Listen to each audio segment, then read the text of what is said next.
Our next presenter is Hannah Evans. Hannah Evans is a team leader with the Resiliency and Preparedness team in the Emergency Preparedness and Response section. She has a BS in chemistry from the University of North Carolina, Wilmington.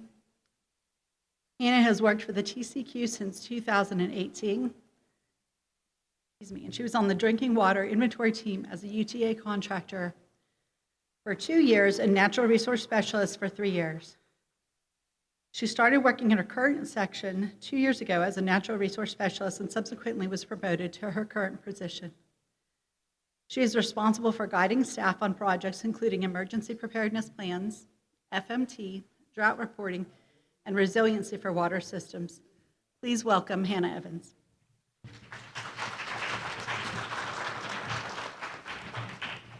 Thank you.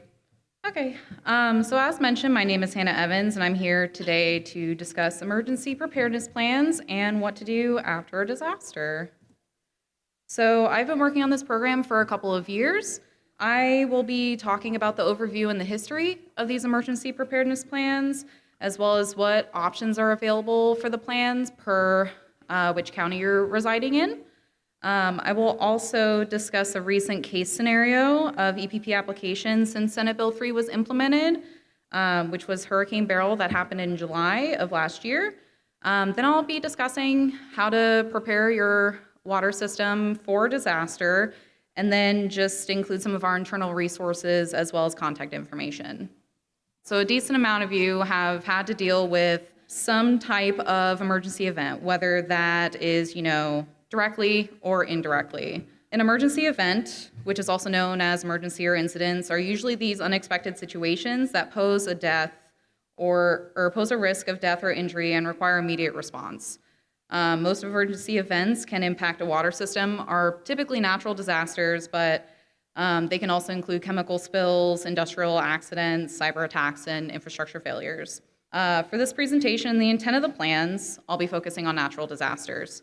So as you can see here, there are numerous types of natural disasters. And so Texas is very unique in the way that you can drive in any 3-hour direction and that weather pattern can be different from where you started. I can't tell you how many times I've been in Austin and then I go to Dallas or Houston and the weather is completely different from here. But also keep in mind that, some of these natural disasters can impact your water system and some will not. One example is hurricanes. West Texas isn't gonna deal with hurricanes primarily. And then, winter storms, we don't typically deal with those that often.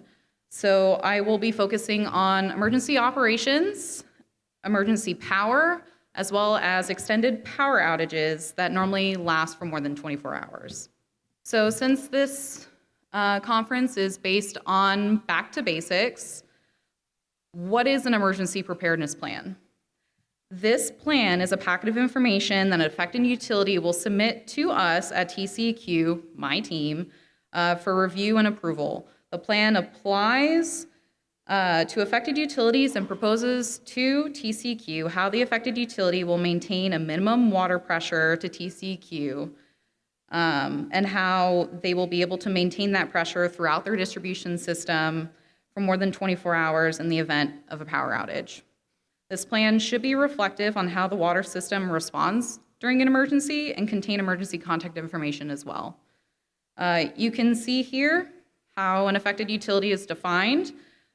So this means that it could be a retail public utility, exempt utility, or provider or conveyor of potable or raw water service that furnishes water service to more than one customer. In simplest terms, all water systems that have residential customers or provide overnight accommodations to customers are affected. Therefore, these water systems that provide water to customers that are either full-time or temporary residents of the water system are required to submit an EPP for approval and implementation. What PWS are required to have these EPPs? Some examples include PWSs with residential customers. That's very well known. You can also be impacted if you're a hospital and you have, inpatient surgery. So you have these patients who are there overnight. It can also include assisted living homes, nursing homes, prisons and detainment centers that do have, these overnight It can also include hotels, motels, resorts, houseboats, universities and boarding schools with dorms, recovery centers that have inpatients, as well as RV parks and recreation areas with overnight camping access. So it can be very small water systems that can also be affected utilities. So what water systems don't need an EPP? So non-affected utilities can include non-community systems without these overnight accommodations. So you can have, schools that don't necessarily have dormitories. You can also have daycare centers that don't have the 24-hour service, restaurants, industrial plants, typically the places that you work. They wouldn't typically need to submit these EPP plans to us. These EPPs became a requirement because of natural disasters. So in 2008, Hurricane Ike, this was initially a Category 2 hurricane that hit the Galveston area in September. This was a very unique hurricane that became an extratropical storm the following day of it hitting. These types of cyclones are normally large-scale, low-pressure weather systems. So if you're familiar with, Superstorm Sandy that affected the Northeast, it was very similar to where it produced rapid changes in temperature and dew points along broad lines, weather fronts, about the center of the cyclone. So then even though the storm dissipated, by September 15th, it had larger implications on the state as a whole. This storm was very big. It was immense size, which at the time, it was the second costliest storm to impact the U.S. And now, overall, it's still in the top 10. So during Hurricane Ike, many people were without water service due to a loss of electricity. The power was lost and restored to about 75% of people 10 days after. And then it was up to 3 weeks for some other customers, 17 days. So this caused concern not only for water system customers, but the state wanted to be able to be prepared for situations like this in the future. So emergency preparedness plans were established for Fort Bend and Harris counties through Senate Bill 361 during the 81st Texas legislative session, which this established to require certain water service providers to ensure emergency operations during an extended power outage, and it was a direct response to issues encountered from this hurricane. And this allowed us to be able to see and highlight the need for better emergency preparedness among water and wastewater utilities. The plans were included provisions for backup power, fuel storage, and other measures to ensure continued service during emergencies. That following session, the 82nd legislative session, an affected utility was defined. And so this was created in the Texas Water Code. You can see on there 13.1395A.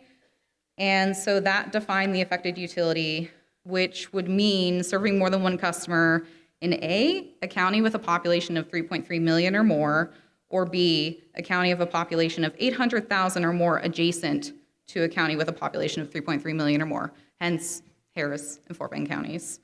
The EPP must demonstrate how this affected utility will operate to be able to operate at or above 35 pounds per square inch of pressure during an extended power outage. So, Senate Bill 3. I don't know about you, but I'm used to Texas having extreme heat, hot weather, drought. That's very typical.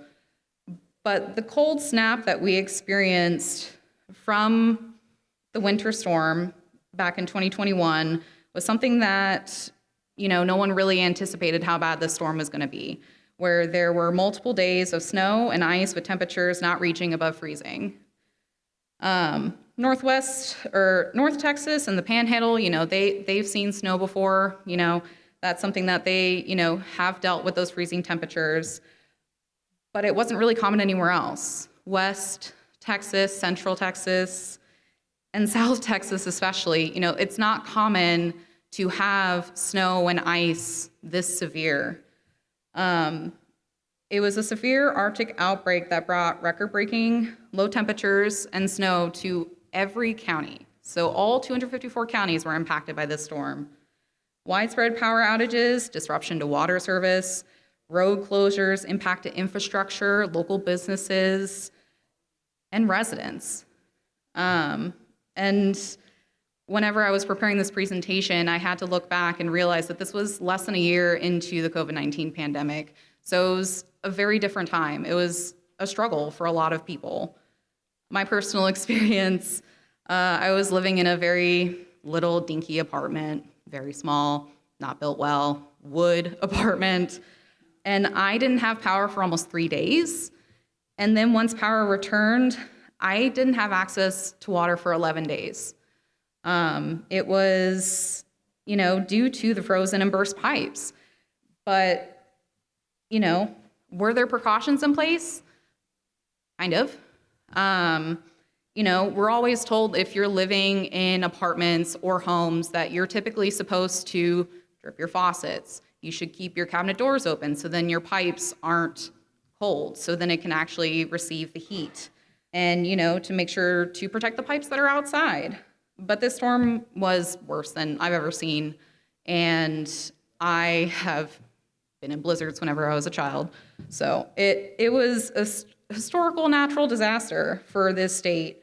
So in 2021, during the 87th legislature, the Texas Water Code was created, and this expanded the definition of an affected utility to water systems serving customers outside of Fort Bend and Harris counties, effective as of June 2021.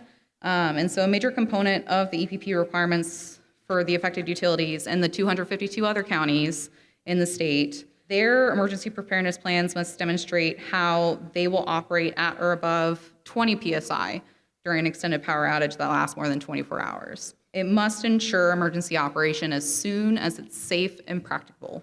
So these are the two different Texas water codes that were implemented. And so this is where it goes into the differences per bill. So Harrison-Fort Bend, the requirement is 35 pounds per square inch. For all other counties, it's 20. And so to reiterate, for those affected utilities in Harrison-Fort Bend, if you're creating a new water system, planning to construct, since November 1st of 2011, you must have an approved EPP before you serve water to customers. And then for all other counties, same thing. If you were to construct a new water system before you serve any customers, you're required to have an approved plan as of July 1st of 2022. So some key information that you can see right below. So the plan must demonstrate that they can operate and or restore operating pressure as soon as it's safe and practicable during a water outage lasting more than 24 hours. So with those rules being in place, we as an agency wanted to adopt the rules into the Texas Administrative Code to add that clarification. So this allowed us to be able to revise the rules to be consistent with the after-action review that we did for Winter Storm Uri and to clarify some existing rules. So that included to add routine maintenance requirements for your generators and to ensure that you have at least 48 hours worth of fuel on site. If this is new information, I highly encourage you to review it. So now that we've reviewed some of the rules and we're a little bit caught up, now let's visit some of the options that are available on these plans. I'm going to start with Fort Bend and Harris County for the EPPs relating to Senate Bill 361. So both of these forms are available online on our TCQ EPP homepage. Both of these forms, you're able to download them and then you can fill them out on Microsoft Word. It's very helpful. And so these templates contain all of these options that are listed, and it discusses, how you can comply with this EPP requirement. However, for some water systems, the options are limited, and so that would just include if your water system supplies surface water to one or more wholesale customers, then you do have two options where you either install and maintain an automatically starting auxiliary generator, or install and maintain distributive generating facilities. So all the other options, all of the other water systems in these 2 counties can choose from these 8 options. Again, the plan has to demonstrate that you will be able to provide 35 PSI throughout your distribution for the water outage lasting more than 24 hours. Also with that, the form itself, it does have 5 different sections within it. The first section introduces what your water system is, so it allows us to know if you do have multiple types of populations that you're serving. The second section is for the water system facility information, so your sources, your disinfection, pumps, tanks, allows us to know what water system facilities you are currently implementing during an emergency. The third section is the actual options that you can see listed out. And then section 4 is for emergency communications. Option 5 for Senate Bill 361 is for emergency water use restrictions, the drought contingency plan, or something that's similar to it. So a lot of these options are generally dependent on how your water system will operate during an emergency. Generators, relying on your provider, and being a contributing member to text warn are the common options that we see on these EPPs. So for Senate Bill 3, there are a total of 14 options that you can use on the EPP. The ones that you see right now, options 1 through 7, these are options that can be standalone options. Like the other template, section 1 and section 2 are going to be similar. Section 3 is going to actually list more information about each of the options, so it will give you a little bit more clarity of what these options mean for your emergency preparedness plan. Section 4 is going to be where you actually fill out the options, and then section 5 is going to be emergency communications. For the EPP, specifically, we need to make sure that we do get the documentation that's required for these options. So say, for example, you are relying on your provider during an extended power outage. We just need to ensure that we do have, the purchase agreement, statement from the providers. If you're leasing a generator, we do need that leasing agreement. We also would need the mutual aid agreement so then we can understand what that mutual aid is between water systems.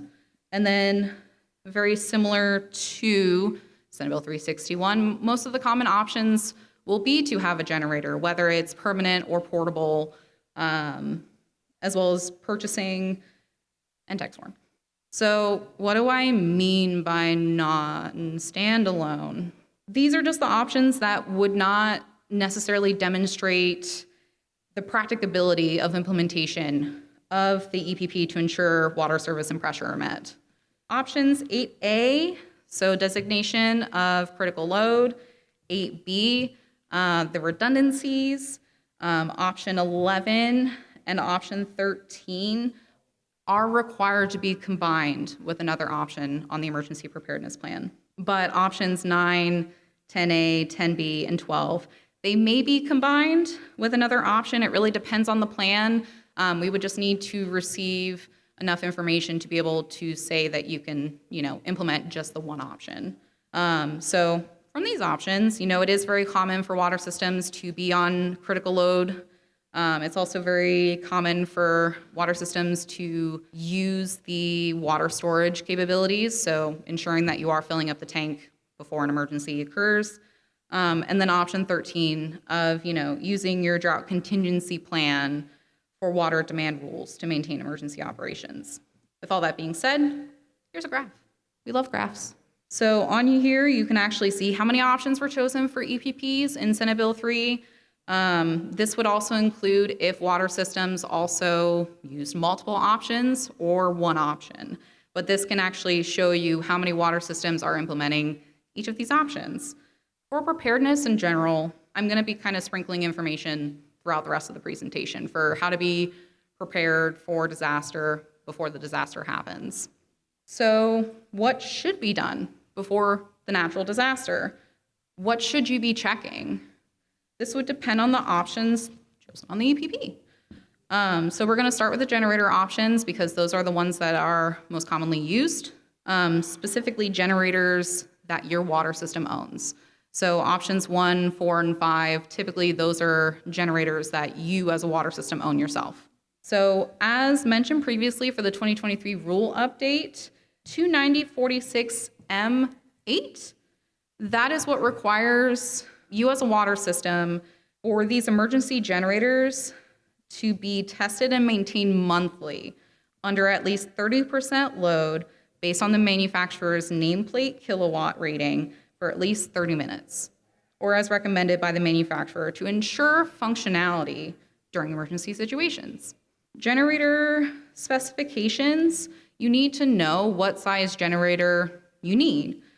So to even consider getting a generator, you need to know how much power is needed to power all of the water system facilities that you intend to use during an emergency. And you will also need to include in the plan itself the kilowattage and then the size of the generator.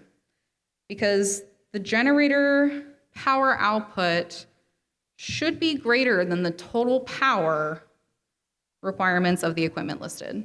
Because the last thing you want during an emergency is for your generator to not work because it was overpowered by just you turning it on. We want to ensure that there is enough power to be able to facilitate your operations. So after ensuring that the generator has been tested and maintained, what now?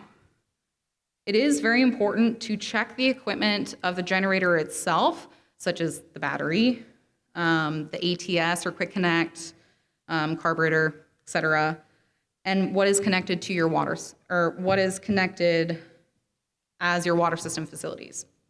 So for option 1, that typically has this automatic transfer switch, you want to ensure that it functions properly. If it does not have this feature, then you'll need to have the generator be moved to a different option on the EPP itself.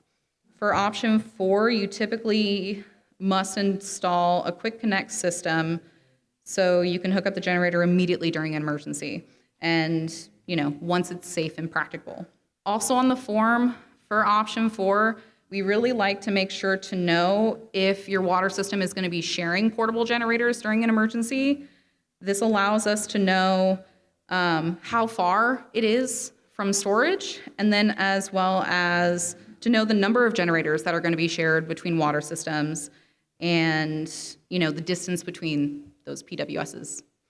So then for option 5, this is typically if a water system is needing to hardwire their generator in, but typically this option is used if you have the means of generating your own power, such as solar, wind, or hydroelectric. So you can also rent or borrow generators based on, what financial ability you have. Being a contributing member of TexWarn, if you're not aware, TexWarn, the Texas Water and Wastewater Resource Network, they are a resource sharing organization for water and wastewater utilities, and they support and promote statewide emergency preparedness, disaster response, and mutual aid for public and private water and wastewater systems. So if you're wanting to be a part of TexWarn, you just have to make sure to sign up, and then make sure that, if you are wanting to include your own shared resources, such as an operator, electrician, equipment, that you are able to provide those resources. But you also are not required to provide the resources, but TexWarn wants to know what resources you are able to provide. So for the investor and privately owned utilities, you must also submit the mutual aid agreement with the copy of the EPP. Public entities are covered by the statewide mutual aid system created by legislation. During an event, you need to contact TexWarn if you are a member of TexWarn. You need to let them know what resources you do need in order to get through the particular event. So if that means that you do need to install a generator hardwired, but you do need an electrician because you don't know how to do that, then you need to tell them that so they're aware. For the leasing and contract agreements, for this option, we just need to know that the agreement lists how large the generator is that you are going to be using, just so then we have an idea of how many of your facilities are currently in use. So for the mutual aid agreement, so this is a little bit different from TexWarn. The mutual aid agreement, they will normally be, two water systems that, are friends with each other or they're neighboring PWSs. And so you can have this agreement in place that discusses, which, resources you are able to provide to them and they can provide to you. So to use this option, we just need to have a copy of that agreement just so then we can understand, what exactly you are going to be sharing. This option, you will also need a quick connect just to ensure that, if you are going to share generators, that you are able to use that generator. So then for purchase systems, we need to ensure that the water contract shows the capacity that the receiving system would be getting from the providing system. So for option 2A, this is a permanent interconnect that is normally open. So if you're planning to use this water through the interconnect, then for you to be able to have this option on your plan, you just need to ensure that the contract itself, a letter from that provider, indicate the amount of water that they are required to provide to you during an emergency. We typically need to know the capacity so then we can ensure that their connections and your connections are provided for. But if you are going to use option 10A, then we just need to know that, very similarly, that there is something written down, signed in place that reflects how much water they are going to be providing to you. And so normally this emergency interconnect is normally closed. So you can actually see, like on our website, it will normally have like an E next to it. But typically for those emergency interconnects, you need to make sure to know the disinfection type if the system provides water to your system, because, we don't want mixing free chlorine with chloramines, because then that would destroy the chloramines and create taste and odor problems. To blend the free chlorine and chloramines, you must get approval for an exception. So just make sure that you're aware of that process if you are intending to use that as your source during an emergency. In addition, option 10B is typically for water haulers. And so those water haulers, we do have approved TCQ water haulers listed on our website. So if you are trying to seek assistance from that water hauler, then be sure to check that list that they are an approved source. So, Hurricane Beryl. This storm was kind of our first test of implementation of Senate Bill 3, at least for, in the sense of it being multiple counties that were impacted. This Category 1 storm had hit in the Houston area with high gusts of wind, heavy rain, and it dumped about 6 to 8 inches of rain. Local authorities reported flooding along the roads, down trees, power outages. But the thing was that Hurricane Beryl was downgraded to a tropical storm when it hit. So it may not have seemed like that it was that strong of a storm, but it was still impacting, where it hit because of the hazardous winds and the severe flooding. So what we found was that over 2.6 million people were without power in the state whenever this storm passed. Boil water notices were issued during and after the storm, and it was determined to be 428 water systems that were impacted. 399 of those were affected utilities. So my team, we conducted informal phone surveys of those affected utilities to get a better idea of what happened. We wanted to see why these boil water notices were issued and to determine if these emergency preparedness plans would require a justification or a revised EPP. And because we are typically concerned about when the power is restored to the majority of the customers, we found that grid power was restored to customers by July 20th, which again, this storm was very similar to Hurricane Ike, where it took almost 2 weeks for these customers to receive their power back. So after the survey, my team, we began to look at the data that was collected. And so we really had a lot of different factors to consider based on the counties and how they were impacted by this storm. So we took into consideration which systems had to have a mandatory evacuation, which just means that you couldn't have done anything. We also reviewed when the grid power was restored in those areas, as well as which areas were severely impacted by flooding, lightning strikes, and wind damage.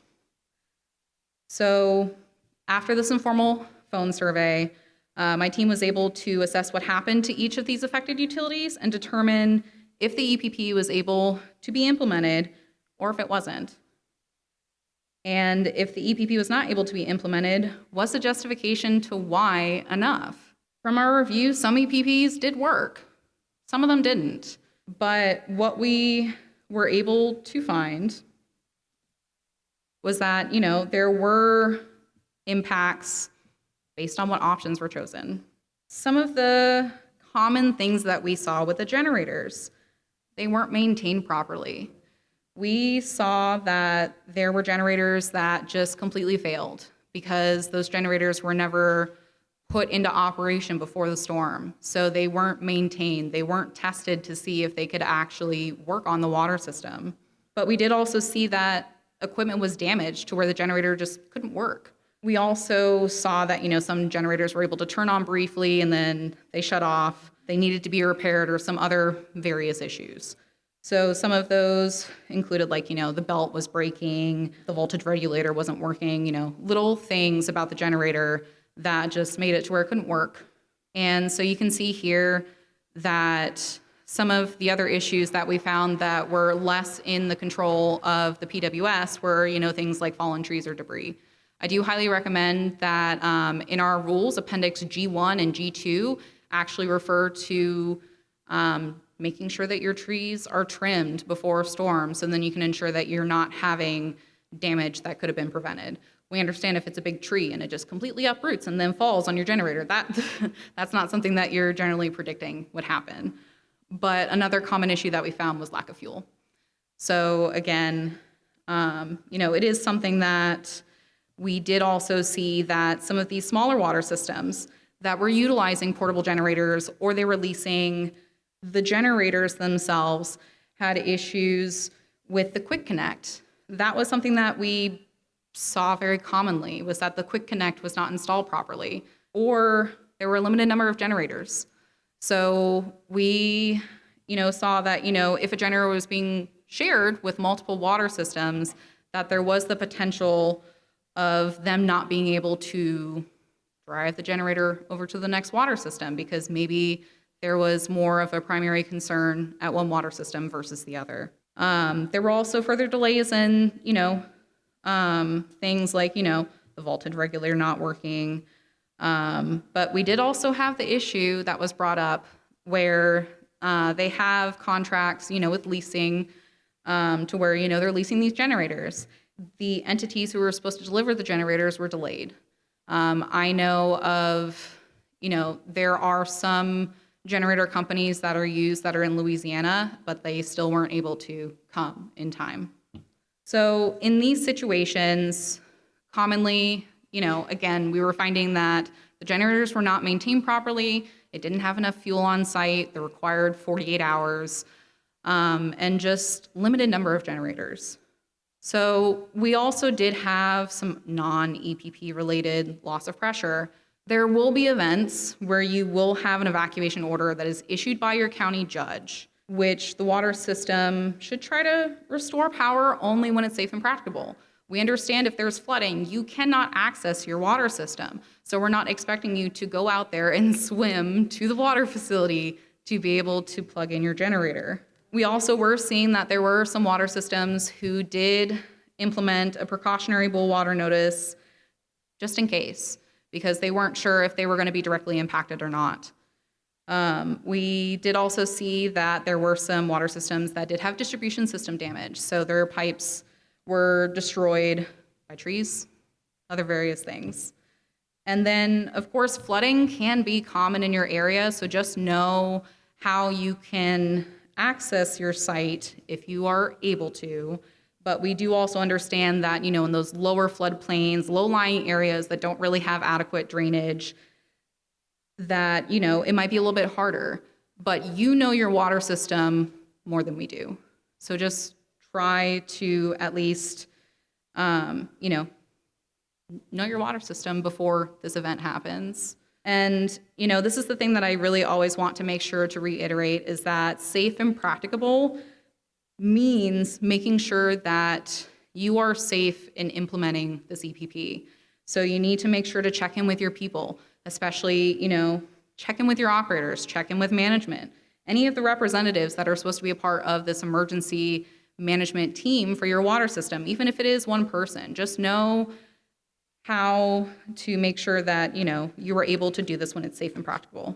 Realistically, we're aware that any emergency event is going to be a case-by-case basis, and it's going to be complex, it's going to be complicated. But for us, what we want to do is ensure that these justifications are reviewed in a timely manner and ensure that a revised EPP doesn't necessarily need to be submitted to us.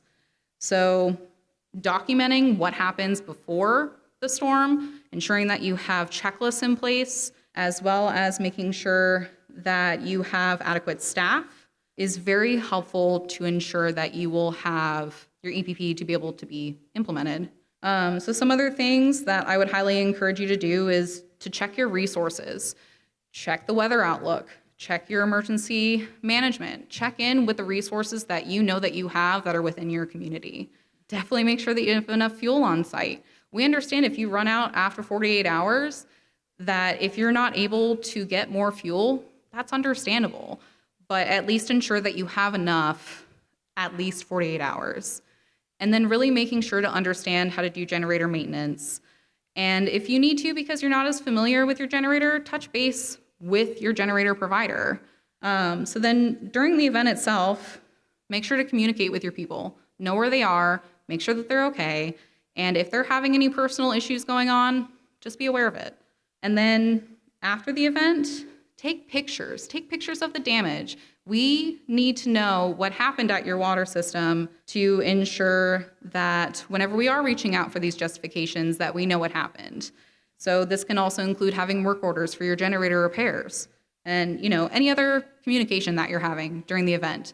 If there were emails going back and forth between, one operator and another, and, it talks about what was happening in that time, that is also helpful for us to know. If it was determined that your EPP was triggered, this means that there was an extended power outage for at least 24 hours and you lost pressure. That means that you had to issue a boil water notice. So in this instance, you just need to make sure that whenever we are reaching out to you to receive this information, that you are responsive and you're able to provide this documentation to us. So for Beryl, we sent out a letter and we were required to receive those justifications or revised EPPs from you on January 20th. And we know that reviewing these is a case-by-case basis. So we do know in those situations where you have an evacuation order. That's your justification. You weren't there. You had to evacuate. So when is this revised EPP or justification due to us after an event? We ask if your affected utility lost pressure during that extended power outage and you issued a boil water notice, that means that you met TAC 29045A7, which is the requirement to submit this justification or revised EPP to us. So we would normally need these within 180 days of power returning. So during this event, we determined a majority of power was restored by July 20th.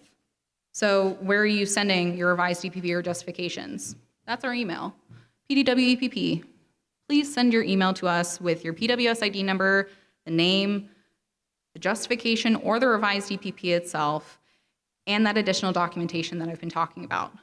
Photos. Let's see the damage. Let's see what happened. Just literally have a photo of flooding. That is good enough for us. But also, when it comes to generators being damaged, we would like to see these work orders, purchase receipts, and the correspondence, as I previously mentioned. With that being said, and because Senate Bill 3 has been implemented and in place since 2021, it's probably time for you to review your EPP.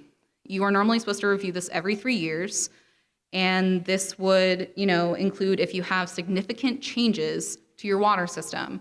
So if you do have new water system facilities that are installed that are going to be used during an emergency, or you realize they need a larger generator, we need to have revised EPPs for those. If you're just updating your contact information, you don't necessarily need to submit the entire revised EPP, but you do need to submit those pages of the form. So if you are updating your contact information, we do need to know that information. So just a couple of additional things.